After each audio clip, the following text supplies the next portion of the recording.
Ukraine Russia మధ్య ఇంకా యుద్ధం జరుగుతూనే ఉంది. ఇది మరొక ముందే ఇజ్రాయెల్ ఇరాన్ మధ్య యుద్ధం జరుగుతోంది.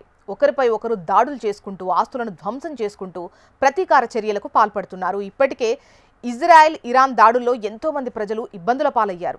ప్రభుత్వ ఆస్తులు ధ్వంసమయ్యాయి.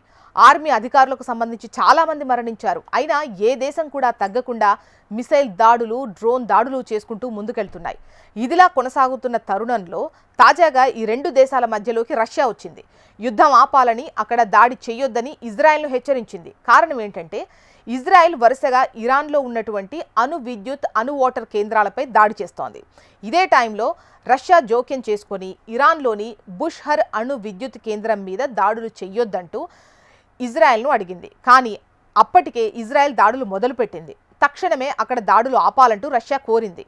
బుషహర్ ప్రాంతంలోని అణు విద్యుత్ కేంద్రంలో ఇరాన్ ఏర్పాటు చేసుకున్న ఒకే ఒక్క అణు విద్యుత్ కేంద్రం అని చెప్పొచ్చు. ఇది టెహ్రాన్ నగరానికి 750 కిలోమీటర్ల దూరంలో ఉంది. దీని నిర్మాణంలో ఇరాన్కు రష్యా సాయం కూడా చేసింది.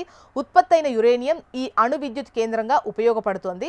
ఇజ్రాయెల్ దాని జోలికి వెళ్లకూడదని రష్యా అంటోంది. ఈ మాటలపై ఇజ్రాయెల్ కట్టుబడి ఉండి ఆ అణు విద్యుత్ కేంద్రంపై దాడి చేయకుండా ఉంటుందా లేదా అనేది మున్ముందు తెలుస్తుంది.